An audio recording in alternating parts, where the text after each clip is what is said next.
ఎన్ని సంవత్సరాలు అవుతుంది? 4.5 సంవత్సరం అయిపోతుంది. 4.5 సంవత్సరం అయినా కూడా గుర్తుకు రాని 2,000 రూపాయలు పెన్షన్ ఈరోజు ఎందుకు గుర్తొచ్చింది?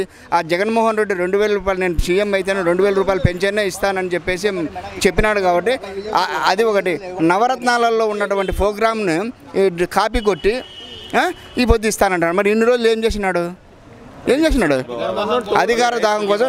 ఈరోజు నువ్వు నెక్స్ట్ ఎలక్షన్ల కోసం నెక్స్ట్ సీఎం కావాలని చెప్పేసి ఆయన పరిపాలన అంతా అబద్ధాలకును అవినీతికే సరిపోయింది. ఆయన అందులో ఈసారి వచ్చే ప్రసక్తి లేదు, గెలిచే ప్రసక్తి లేదు. ఎక్కడ ఉపయోగం ఉంది? ఇప్పుడు యాడ్ చేసినారు డాక్రా రుణమాఫీ కానీ రైతు రుణమాఫీ కానీ ఎక్కడ ఏ టార్చర్ వేసి బుడికినా కూడా కనపడం లేదు. ఇంటింటికి ఉద్యోగం అన్నాడు. ఇంకోటి వచ్చేసి ఇప్పుడు డాక్రా రుణమాఫీలు 1,00,000 రూపాయలు 1,20,000 రూపాయలు వడ్డీలు కట్టినారు. వడ్డీ కట్టినాడు. ఏడ రుణమాఫీ చేసినాడు? రైతు రుణమాఫీ అన్నాడు. ఎక్కడ చేసినాడు?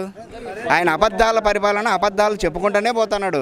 మళ్ళీ ఇప్పుడు ప్రజలు మోసం చేయాలా ఆయన? ఎందుకంటే ఆంధ్ర రాష్ట్ర ప్రజల్ని బాగా కనుక్కున్నాడు, వీక్నెస్ కనుక్కున్నాడు. ఏం చెప్తే వింటారు, ఏం చెప్తే చేస్తారు. ఏ రకంగా ఆయన ఎప్పుడు పరిపాలన చేసినా కూడా, పరిపాలనలోకి వచ్చినా కూడా మోసపూరితంగా చెప్పడము, మహిళను మభ్యపెట్టడము, రైతులను మభ్యపెట్టడం ఇదే వ్యవహారమే. ఇప్పుడు అనుకుంటున్నాడు. ఇప్పుడు కూడా ఆయన ఏదేదో చేసి అధికారం రావాలనుకుంటున్నాడు. ఇది కళ్ళ వచ్చే ప్రసక్తే లేదు. ఇప్పుడు ఆయన వస్తే బడుగు బలహీన వర్గాలకు, ఎస్సీ ఎస్టీ మైనార్టీలకు అందరికీ న్యాయం జరుగుతుందనే ఉద్దేశంతో మాకుంది. ఎందుకంటే ఆయన ఇప్పుడు బీసీ వాళ్ళ మహిళలు కూడా 45 ఏళ్ళకే పెన్షన్ అన్నాడు. 45 ఏళ్ళకి పెన్షన్. అటు నుంచి వచ్చేసి అమ్మఒడి, ఆరోగ్యశ్రీ 1000 దాటింది అంటే ఎంతన్నా కానీ 10 లక్షలు కానీ 12 లక్షలు కానీ ఆయనే గవర్నమెంట్లోనే ఆయనే చూపిస్తాడు, ఆయనే పెడతాడు. ఫీజు రియంబర్స్మెంట్ ఇప్పుడు ఇవి ఏమి లేకోకుండా ఇంక ఎట్లా యువతకు ఇప్పుడు హోదా కోసం మెయిన్ ఆయన కాన్సెప్ట్ ఏమి? జగన్మోహన్ రెడ్డి కాన్సెప్ట్ ఏమి? ఆయన అధికారంలోకి వస్తే ప్రత్యేక హోదా కావాలనేది. పరిపాలనంతా రైతులు కానీ రైతు కూలీలు కానీ ఎదురు చూస్తున్నారు ఆయన పరిపాలన ఎప్పుడు ఎక్కడ అనేసి. నేను ఒకటి చెప్తాను చూడే, మీకు ఒకసారి అవకాశం ఇచ్చి చూడాల. జగన్మోహన్ రెడ్డి గారికి కూడా ఒకవేళ మీకు డౌట్ రావచ్చు, మా వాళ్ళు కూడా కొంచెం మంది డౌట్ రావచ్చు. ఇన్ని హామీలు ఇస్తాడు, చేస్తాడా చేయడాని. ఆయనకు ఒకసారి అవకాశం ఇచ్చి సీఎం చేసిన తర్వాతనే మనం అడగల ప్రశ్న.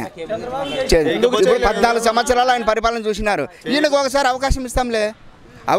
ఇంకోటి కూడా చెప్తున్నాడు ఆయన, నేను సీఎం అయిన తర్వాత నేను ఇచ్చిన హామీలు నెరవేర్చకపోతే రాజీనామా చేస్తానంటున్నాడు. ముఖ్యమంత్రి పదవికే రాజీనామా చేస్తానంటున్నాడు. ఇంతవరకు ఏంది భారతదేశంలో ఏ ముఖ్యమంత్రి కానీ ఏ ప్రతిపక్ష నాయకుడు కానీ ఆ మాట మాట్లాడలే. కానీ ఈయనకి అవకాశం ఇస్తే ఆయన చేయలేకపోతే రాజీనామా చేస్తానన్నాడు. ఇచ్చి చూడాలి కదా.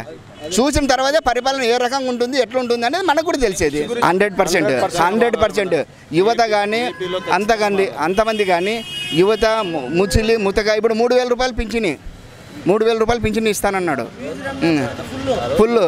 కాబట్టి ఈ రకంగా ఆయన వస్తే అన్ని వర్గాల ప్రజలకు ఉపయోగం ఉంటుంది అనేది అందరికీ నమ్మకం ఏర్పడుతుంది. అదే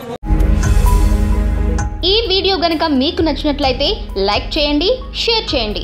మరిన్ని వీడియోస్ కోసం మా ఛానల్ను సబ్స్క్రైబ్ చేయండి.